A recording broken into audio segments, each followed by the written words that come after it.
Hello friends, I am Sujit Kumar and welcome back in my channel Falcon Studies. आज जो मैं आपके सामने मैं बात करने जा रहा हूं इकोनॉमिक्स का पार्ट नंबर 15, जिसमें ऑलरेडी इसमें 20 जो क्वेश्चन जो है वो आपको फिजिकल सिस्टम ऑफ इंडिया से रिलेटेड है और बाकी का जो 10 क्वेश्चन जो हम लेकर आए हैं वो आपको इंडस्ट्री से रिलेटेड है। देखिए यहाँ पे एक बात बता रहे हैं कि एक बीपीएससी प्रोजेक्ट मैनेजर का जो सिलेबस है उसमें इकोनॉमिक में आपको इंडस्ट्री के बारे में भी बोला गया है, तो कुछ क्वेश्चन इंडस्ट्री से भी आएंगे, तो इसीलिए इंडस्ट्री का 10 क्वेश्चन मैं आपके साथ लेकर आया हूं। फिर नेक्स्ट जब वीडियो हमारा आएगा उसमें इंडस्ट्री का फिर से 30 क्वेश्चन मैं लेकर आऊंगा। तो आज मेरा फिजिकल सिस्टम ऑफ इंडिया का लास्ट होगा 20 क्वेश्चन। इसका first 20 question physical system of India का करेंगे, उसके बाद इंडस्ट्री का हम 10 क्वेश्चन करेंगे। उसके बाद क्या है, हम बात करते हैं फर्स्ट नंबर जो 161 नंबर क्वेश्चन हमारा है कि which one among the following is not a component of a physical policy. यहाँ पे कहने का मतलब है कि इसमें से कौन सा कंपोनेंट है जो फिजिकल पॉलिसी का पार्ट यहाँ पे नहीं है। तो सबसे पहले बात करते हैं टैक्सेशन पॉलिसी, पब्लिक डेब्ट policy, trade policy, public expenditure policy. तो सबसे पहले हम बात करते हैं कि फीचर जो है हमारा एक तरीके, तो यहाँ से हम सबसे पहले बात करते हैं कि फीचर ऑफ क्या है फिजिकल पॉलिसी क्या है। तो देखिए हमारा क्या है, इसका फीचर जो है एक्सपेंडिचर बजट रिफॉर्म पहला फीचर है। दूसरा फीचर क्या है, रिवेन्यू मोबिलाइजेशन, जो कि बिल्कुल क्या है ना पार्टिकुलरली टैक्स से रिलेटेड है। थर्ड नंबर बात करें तो डेफिसिट फाइनेंसिंग, और फोर्थ नंबर बात करें तो ये क्या करता है, determining physical transfer from higher to lower level of government. तो ये चार जो है इसका क्या है फीचर है। इसमें से बोल रहा है कि इसमें से कौन सा पार्ट है जो फिजिकल पॉलिसी का पार्ट नहीं है। तो टैक्सेशन पॉलिसी, पब्लिक डेब्ट, ट्रेड पॉलिसी, देखिए सब हमारा टैक्सेशन पॉलिसी भी है, पब्लिक भी है, डेब्ट भी है। पब्लिक एक्सपेंडिचर यहाँ ही हम बात कर रहे हैं, एक्सपेंडिचर हमारा पहले ही है नंबर पे, तो ये सब हमारा पार्ट है। ट्रेड पॉलिसी इसका हमारा पार्ट नहीं है। So option C is the correct answer for this question. अगर हम बात करते हैं कि total value of goods and services produced in a country during a given period, जैसे टोटल वैल्यू ऑफ क्या है हमारा गुड्स एंड क्या है ना सर्विसेज, गुड्स एंड क्या है सर्विसेज जो हमारा प्रोड्यूस्ड होता है एक गिवन पीरियड ऑफ टाइम में, उसको हम क्या बोलते हैं, उसको हम बोलते हैं नेशनल इनकम, उसको हम बोलते हैं आपको national income. So option B is the correct answer. देखिए डिस्पोजेबल इनकम का मतलब क्या होता है, डिस्पोजेबल इनकम हम आपको ऑलरेडी बता चुके हैं कि जो भी हमारे पास जो इनकम आया, मान लीजिए 100 रुपया आया, उसमें से मान लीजिए 5 रुपया टैक्स दे दिए, तो जो 95 रुपीज जो हमारे पास बच रहा है उसी को डिस्पोजेबल इनकम हम बोलते हैं। अगर हम नेक्स्ट बात करते हैं कि in the context of Indian economy consider the following statement, क्या बोल रहा है कि the growth rate of GDP has steadily increased in the last 5 year. बिल्कुल ही क्या है गलत स्टेटमेंट है, क्योंकि ये जीडीपी तो ऑलरेडी ये डिक्रीज हो रहा है, बढ़ कहाँ रहा है। द ग्रोथ रेट इन पर capital income has steadily increase in the last 5 year, ये भी हमारा क्या है गलत स्टेटमेंट है। So option D is the correct answer, मतलब नीदर वन नॉट टू। अगर हम नेक्स्ट बात करते हैं कि economic growth is usually coupled with, देखिए इकोनॉमिक का ग्रोथ जो है वो यूजुअली किससे कपल्ड है, यानी कहने का मतलब है कि जो इकोनॉमिक ग्रोथ करने से इस पे क्या हमारा इफेक्ट आएगा, मतलब इससे क्या रिजल्ट मिलेगा। तो देखिए इससे रिजल्ट जो है हमारा इन्फ्लेशन का मिलता है। कैसे मिलता है उसके बारे में हम बात करेंगे। Option B is the correct answer. तो इसके बारे में पहले बात करते हैं कि देखिए कि जब हमारा कोई के पास मान लीजिए इकोनॉमिक ग्रोथ होता है, मतलब इकोनॉमिक ग्रोथ कहने का मतलब क्या है कि डिस्पोजेबल इनकम हुआ वो हमारा हाइयर होगा। डिस्पोजेबल इनकम से ही पर कैपिटा इनकम हम बताए थे आपको, लिविंग स्टैंडर्ड भी हम डिस्पोजेबल इनकम के बेसिस पे ही हम बताते हैं। तो जब इकोनॉमिक ग्रोथ, अगर मान लीजिए मेरा सैलरी 100 रुपया है, अगर मान लीजिए कि 150 रुपया हो गया, तो एक तरीके से मेरा डिस्पोजेबल इनकम क्या हो रहा है, यहाँ पे इंक्रीज हो जा रहा है। और जब डिस्पोजेबल इनकम क्या है इंक्रीज हो जाएगा, तो वो क्या करेगा कि उसका डिमांड भी क्या होगा, ज्यादा होगा।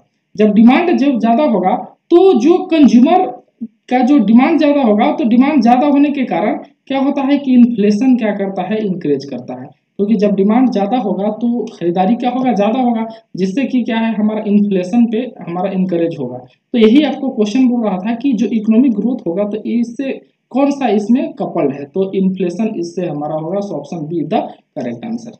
अगर हम नेक्स्ट बात करते हैं कि in terms of economy the visit by foreign national to witness the 19 Commonwealth Games in India amounted to, यहाँ एक्सपोर्ट होगा इंपोर्ट। देखिए बोल रहा है कि कोई भी अगर फॉरेन कंट्री अगर इंडिया में अगर आती है, समझ गए, तो कोई भी कंपनी हमारा आती है तो उसको हम क्या बोलते हैं, एक्सपोर्ट बोलते हैं। वो किससे रिलेटेड है, हमारा एक्सपोर्ट से रिलेटेड है। So option number A. देखिए एक्सपोर्ट और इंपोर्ट आपको पता होगा कि अगर हम अपने कंट्री का सामान किसी दूसरे में अगर हम बेच रहे हैं तो एक्सपोर्ट हुआ, अगर मान लीजिए किसी दूसरे से हम क्या कर रहे हैं, ले रहे हैं, दैट इज क्या है, इंपोर्ट हो गया।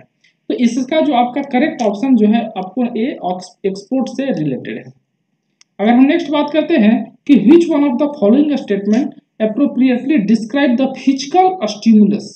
देखिए फिजिकल स्टिमुलस को क्या इसमें से आपको इसके रिगार्डिंग कौन सा स्टेटमेंट क्या है आपको सही है, सबसे पहले इसको क्या करना है, चेक करना है। तो देखिए क्या होता है, it is a massive investment by government in manufacturing sector to ensure the supply of good to meet the demand surge caused by rapid economic growth. तो सबसे पहले हम बताते हैं फिजिकल स्टिमुलस होता क्या है, इसके बारे में सबसे पहले बताते हैं। तो देखिए फिजिकल स्टिमुलेट क्या होता है, इंक्रीजिंग गवर्नमेंट कंजप्शन। कहने का मतलब है कि जब गवर्नमेंट का कंजम्पशन हमारा क्या है ना, इंक्रीज हो जाता है, ठीक है, या transfer of lowering taxes increasing the rate of growth of public डेब्ट। जैसे गवर्नमेंट का कंजम्पशन कब इंक्रीज होगा, जैसे मान लीजिए इंफ्रास्ट्रक्चर पे गवर्नमेंट मान लीजिए ज्यादा खर्च कर रही है, या इससे क्या होता है, जैसे पब्लिक सेक्टर में मान लीजिए इंप्लॉयमेंट क्या है ना ज्यादा इंक्रीज कर रही है, पब्लिक सेक्टर में जो गवर्नमेंट का शेयर है उसको ज्यादा इंक्रीज कर रही है, तो इसको हम बोलते हैं आपको फिजिकल स्टिमुलस। एक तरीके से पब्लिक डेब्ट का क्या करता है, ग्रोथ करता है। तो ये क्या होता है, it is a government intensive action on financial institution to ensure disbursement of loans to agriculture and it is the intense affirmative action to the government to boost economic activity। इससे क्या होता है कि हमारा जो इकोनॉमिक जो activity जो है कंट्री का, वो हमारा क्या होता है, बूस्ट करता है, मतलब इंक्रीज करता है फिजिकल स्टिमुलस से। तो option B is the correct answer. अभी क्या देखिए पीएसयू में क्या है, गवर्नमेंट का लगातार क्या है, शेयरिंग जो है धीरे धीरे क्या घटते ही जा रहा है, प्राइवेटाइजेशन के तरफ ही जा रहा है, जिसके कारण आप देख ही रहे इंजीनियर का क्या हाल हो गया है, जॉब बचा है नहीं पब्लिक सेक्टर में, और मैक्सिमम जो इंजीनियर है पब्लिक सेक्टर के ही, मैकेनिकल हो गए, इलेक्ट्रिकल हो गए, मेन क्या है पब्लिक सेक्टर के ही तैयारी करते हैं। अब देखिए आगे क्या होता है। यहाँ पे अगर नेक्स्ट बात करते हैं कि consider the following actions which the government can take. इसमें से आपको कुछ एक्शन करना है जिससे गवर्नमेंट क्या एक्शन लेती है। तो डिवेल्यूइंग द डोमेस्टिक करेंसी बिल्कुल नहीं, रिडक्शन इन द एक्सपोर्ट में नहीं, adopting suitable policy which attract greater FDI. देखिए एफडीआई जितना ज्यादा, एफडीआई का मतलब क्या होता है कि आपको फॉरेन डायरेक्ट इन्वेस्टमेंट, कहने का मतलब है कि जैसे मान लीजिए कोई भी विदेश की कंपनी इंडिया की कंपनी में पैसा लगाना चाहती है, जैसे मान लीजिए कि ये आपका जियो का है, ठीक है, जियो का जो शेयर बिका था इसमें अमेजन ने भी खरीदा था, उसके बाद क्या है अगर बात करते फेसबुक का भी क्या कुछ शेयर फेसबुक ने भी शेयर क्या है ना खरीदा, तो इस तरीके से इसको हम बोलते हैं एफडीआई। तो अगर ज्यादा अगर एफडीआई हमारे कंट्री में आएगा तो उससे क्या होगा कि जो इकोनॉमिक ग्रोथ है इंडिया का जो जीडीपी वो हमारा इंक्रीज होगा। So option 3 is the correct answer, option C is the correct answer for this question. अगर हम नेक्स्ट बात करते हैं कि rapid increase in rate of inflation is sometimes attributed to the base effect. देखिए एक चीज यहाँ पे बता रहा है बेस इफेक्ट। बेस इफेक्ट क्या होता है, सबसे पहले इस चीज के बारे में हम जानते हैं कि आखिर ये बेस इफेक्ट हमारा क्या होता है। तो देखिए बेस इफेक्ट क्या होता है, जैसे मान लीजिए कि 2000 कितना है 21, तो 2000 कितना है 20, ये हमारा कितना हो जाएगा 2021। यहाँ पे क्या होता है, मान लीजिए कि 100 रुपया इसमें क्या है, मान लीजिए कि प्राइस इंडेक्स है, प्राइस इंडेक्स यहाँ पे क्या है 100 रुपया है, ठीक है, और 2021 में ये हमारा क्या है 120 रुपया हुआ, ठीक है। तो इसमें अगर हम रेट ऑफ इन्फ्लेशन अगर हम बात करते हैं कि रेट ऑफ इन्फ्लेशन कितना हुआ है, तो यहाँ से हम क्या बात करते हैं कि पहले 100 रुपया था, अब 120 रुपया हुआ, तो हमारा कितना 20% हमारा रेट ऑफ इन्फ्लेशन इंक्रीज हुआ है। वो 120 रुपया जो है वो किसके बेस, किसको बेस मानकर हम यहाँ पे परसेंटेज निकाल रहे हैं, 100 को बेस मानकर। तो बेस ईयर क्या होता है, प्रीवियस ईयर में जो हमारा प्रीवियस ईयर के बेसिस पे जो हम नेक्स्ट ईयर का जो हम निकालते हैं वो एक तरीके से हमारा बेस इफेक्ट है। तो यहाँ आपको देख रहे हैं 20%, वो बिल्कुल किसके कारण है, 100 के कारण है। यहाँ अगर मान लीजिए 125 है तो कितना हुआ 25% है। तो बेस इफेक्ट हमारा ये कि प्रीवियस ईयर का जो है उस पर इम्पैक्ट, तो it is the impact of the price level of previous year on the calculation of inflation rate. एक तरीके से इन्फ्लेशन रेट कैलकुलेट करने के लिए बेस इफेक्ट का यूज होता है। So option C is the correct answer for this question. यहाँ पे देखिए बेस इफेक्ट क्या है, बेस इफेक्ट क्या है, रिडल इकोनॉमिक इंडिकेटर है, it is generally used in inflation में इसको यूज करते हैं। एक तरीके से हमारा increase in the impact on increase in the price level, previous year जो इन्फ्लेशन है उस पर इम्पैक्ट देता है, जिसके कारण जो हम करंट जो इन्फ्लेशन क्या करते हैं हम निकाल पाते हैं। अगर हम बात करते हैं कि which one of the following is not a feature of value added tax, देखिए बात हो रहा है यहाँ हमको VAT का, इसमें कौन सा है जो फीचर हमारा नहीं है वैल्यू एडेड टैक्स का, इसमें कौन सा फीचर नहीं है।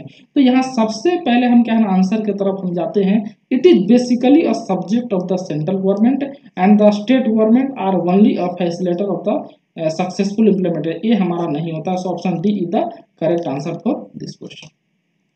अगर हम नेक्स्ट बात करते हैं कि the national income is more at current prices than at constant prices, तो नेशनल इनकम जो है वो करेंट प्राइसेस पे क्या है ना ज्यादा है इन कंपेरिजन टू क्या है ना कांस्टेंट प्राइसेस, क्योंकि इसका कारण क्या है, increase in price is equal to increase in production, increase in price is more than क्या production, increase in production is more than increase in price. So option C is the, मतलब जो production का जो increment है वो ज्यादा है price के इंक्रीजमेंट में, इसलिए जो नेशनल इनकम जो करंट प्राइस का है वो ज्यादा है नेशनल इनकम कांस्टेंट प्राइस से। So option C is the correct answer for this question.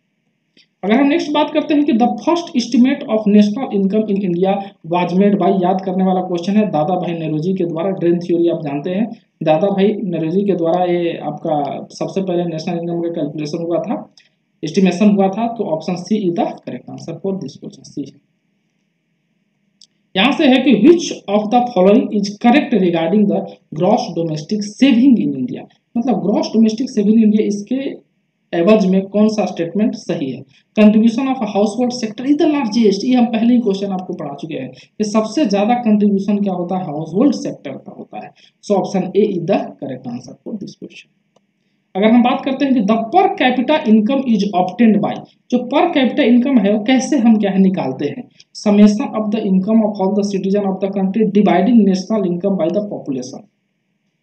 जो भी नेशनल इनकम है, मान लीजिए हमारा क्या है नेशनल इनकम अगर मान लीजिए कितना है 200 रुपया है, ठीक है, और पॉपुलेशन हमारा मान लीजिए कि यहाँ पे कितना है 100 अगर है, तो यहाँ से क्या हुआ यानी पर कैपिटा यानी 2 रुपया हमारा क्या हुआ पर कैपिटा इनकम हुआ। तो divided national income divided by क्या है ना population, option B is the correct answer for this question. अगर हम बात करते हैं which of the following is not required while computing gross national product, GNP को जब हम क्या है कैलकुलेट करते हैं तो क्या चीज इसमें रिक्वायर्ड नहीं होता है, net foreign investment, private investment, per capita income of citizen, purchase good, तो per capita income of citizen जो है वो हमारा जरूरी नहीं होता है जीएनपी को कैलकुलेट करने में। So option C is the correct answer for this question. अगर हम नेक्स्ट बात करते हैं कि national income is the same, national income same कब होगा, net domestic product at market price, net domestic product at cost factor, net national product at market price, net national product at factor cost. तो इसका अगर हम बात करें option D is the correct answer, मतलब national income जो होता है सेम होता है national product at factor cost. अगर हम बात करते हैं next the sum total of incomes received for the service of labour land और कैपिटल, कहने का मतलब है कि जो सम है टोटल सम ऑफ जो टोटल इनकम जो है वो रिसीव किया जाता है किसके लिए, सर्विस ऑफ लेबर का सर्विस, लैंड का सर्विस ऑफ कैपिटल, और जो कंट्री में जो कैपिटल है इसका जो सर्विस से जो इनकम रिसीव किया जाता है उसको हम क्या बोलते हैं, उसको ग्रॉस डोमेस्टिक इनकम बोलते हैं। So option C is the correct answer for this question, gross domestic income याद रखिएगा। Which of the following is not shared by the center and the state, इनमें से कौन सा जो सेंटर और स्टेट के द्वारा शेयर नहीं किया जाता है, sale tax, corporation tax, income tax, union excise duty. तो सेल टैक्स जो है आपको ये शेयर नहीं किया जाता है सेंटर और क्या है स्टेट के द्वारा। यहाँ विच of the following taxes is not levied by union government, याद रखिए कि यूनियन मतलब सेंट्रल गवर्नमेंट के द्वारा कौन सा हमारा टैक्स नहीं इसमें लेवी किया जाता है। देखिए ध्यान से देखिए एक चीज को, आज हम लोग बोलते हैं एक चीज बता रहे हैं आपको सेंट्रल गवर्नमेंट और कहीं कहीं यूनियन गवर्नमेंट, देखिए एक्चुअल में अगर कॉन्स्टिट्यूशन के हिसाब से अगर हम बात करें तो सेंट्रल गवर्नमेंट का कोई नाम ही नहीं है हमारे कॉन्स्टिट्यूशन में। बाबा भीमराव अंबेडकर ने बताया था कि सेंट्रल गवर्नमेंट एक तरीके से जो कॉन्स्टिट्यूशन में अगर हम बोलते हैं तो ये एक तरीके से तौहीन करना है। तो क्योंकि जो हमारा कंट्री जो हो हम कंट्री जो है यूनिटी ऑफ क्या है स्टेट, तो यूनियन गवर्नमेंट जो शब्द जो है वही हमारा यूज किया जाता है आपको सेंट्रल गवर्नमेंट के लिए, जो सेंट्रल गवर्नमेंट हम यूजुअली यूज कर लेते हैं जो कि गलत है, यूनियन गवर्नमेंट ही यूज करना चाहिए। Which of the following tax is not levy, union government के द्वारा कौन सा टैक्स लेवी नहीं किया जाता है, wealth tax, excise duty, professional tax और इनकम टैक्स। तो देखिए यूनियन को प्रोफेशनल टैक्स हमारा लेवी नहीं किया जाता है। कि क्या होता है कि जो प्रोफेशनल टैक्स जो होता है ये हमारा क्या होता है स्टेट बाय स्टेट डिफर करता है, ये किसके ऊपर होता है, ऐसा स्टेट बाय स्टेट ये हमारा क्या करता है डिफर करता है। और 2500 रुपया एनुअली, ये जो प्रोफेशनल टैक्स है 2500 रुपया क्या है एनुअली से ये हमारा ज्यादा नहीं होना चाहिए हमारा प्रोफेशनल टैक्स। अगर हम नेक्स्ट बात करते हैं कि the principal source of revenue to the state government in India, देखिए स्टेट गवर्नमेंट ऑफ इंडिया का सबसे प्रिंसिपल सोर्स रिवेन्यू का क्या है, income tax, sale tax, state excise duty या लैंड रिवेन्यू। तो अगर इसका आंसर हम बात करते हैं तो सेल टैक्स जो है इससे सबसे ज्यादा रिवेन्यू आता है, so option B is the correct answer. अगर बात करते हैं which of the following is an indirect, इसमें से कौन सा टैक्स है जो इनडायरेक्ट टैक्स है, corporation tax, excise duty, wealth tax, capital gains. तो ये हमारा excise duty option B is the correct answer for this question. तो देखिए दोस्तों ये हमारा 180 तक क्वेश्चन हमने डिस्कस कर दिया, फिजिकल सिस्टम ऑफ इंडिया का 180 क्वेश्चन आपके साथ हम डिस्कस, और उसको आप देखिएगा बहुत सारे क्वेश्चन में मैंने कंसेप्ट बताया है, तो एक तरीके से वो हमारा डबल मतलब क्या 360 क्वेश्चन के बराबर है। तो इतना से कम फिजिकल सिस्टम इंडिया पे एक अच्छा पकड़ आपको बन जाएगा। नेक्स्ट जो हम सीरीज जो बात करने जा रहे हो इंडस्ट्री से रिलेटेड क्वेश्चन है, तो इसको आप देखना नहीं भूलिए। देखिए इंडस्ट्री इंफ्रास्ट्रक्चर एंड क्या फॉरेन ट्रेड, इससे रिलेटेड क्वेश्चन है, तो इससे हमारा पहला नंबर क्वेश्चन स्टार्ट होता है कि which agriculture export item is second in case of India, इसमें कौन सा एग्रीकल्चर एक्सपोर्ट है जो सेकंड प्लेस पे है। तो देखिए यहाँ पे हमारा क्या है मरीन प्रोडक्ट, राइस है, शुगर है, ऑयल केक है। तो राइस जो है हमारा सेकंड है, यानी कहने का मतलब option B is the correct answer. अगर हम नेक्स्ट बात करते हैं कि the performance of which of the following industry is considered performance of the core industry, एक तरीके से इसमें से कौन सा performance of the core industry से रिलेटेड है, तो garments, leather, IT, oil and petroleum, oil and क्या है ना पेट्रोलियम। ये जो ऑप्शन हमारा क्या है 4 is the correct answer for this question. अगर नेक्स्ट बात करते हैं कि which of the following agency has the power to declare any industry unit as a potentially sick unit, potential sick unit कहने का मतलब है कि वैसा इंडस्ट्री जो एक तरीके से हमारा क्या है बंद होने के कगार पे, तो कौन सा ऐसा एजेंसी है जो डिक्लेयर करता है, BIFR, MRTPC, फिकी या IRBI। तो देखिए इसका आंसर जो होगा BIFR, option A is the correct answer. हाँ तो यहाँ पे देखते हैं BIFR का मतलब क्या होता है, board of industrial and financial reconstruction. MRTPC का मतलब क्या होता है, monopoly and restrictive trade practices commission. फिकी का क्या होता है, federation of Indian chamber of commerce and industry. देखिए याद रखिएगा फिकी का चेयरमैन है संगीता रेड्डी, फिकी का जो वर्तमान जो प्रेजेंट चेयरमैन है वो हमारा संगीता रेड्डी है। IRBI का होता है industrial reconstruction bank of India. तो इसका जो ऑप्शन जो होगा BIFR ही हमारा आंसर होगा।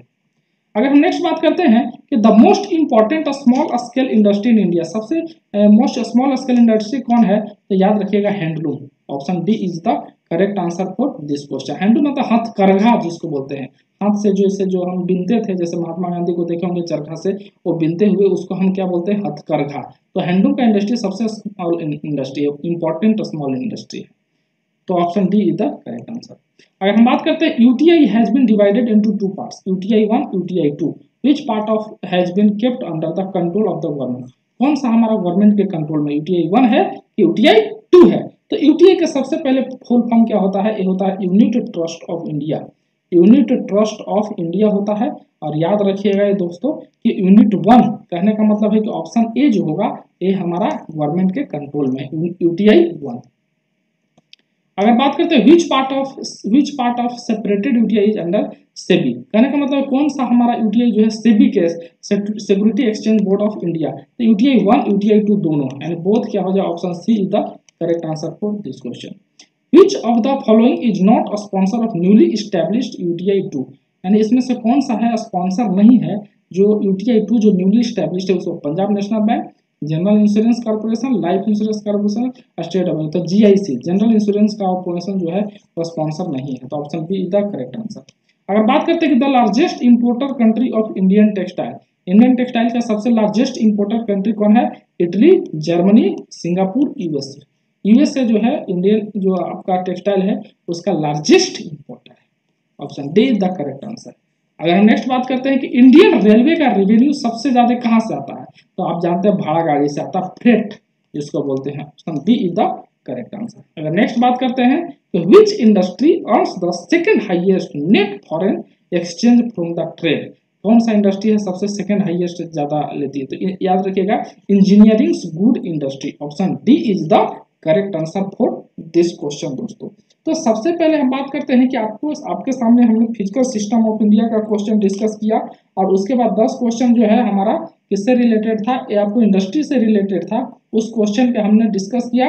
और बाकी हम फिर से नेक्स्ट वीडियो जो हमारा कल आएगा वो भी इंडस्ट्री से रिलेटेड होगा, और मैं 30 क्वेश्चन के साथ आपके साथ आऊँगा। तब तक मैं अपने वीडियो को समाप्त करता हूँ दोस्तों। आप ये सब सीरीज को जरूर से जरूर देखिए, और मिलेंगे हम नेक्स्ट वीडियो में। तब तक के लिए जय हिंद।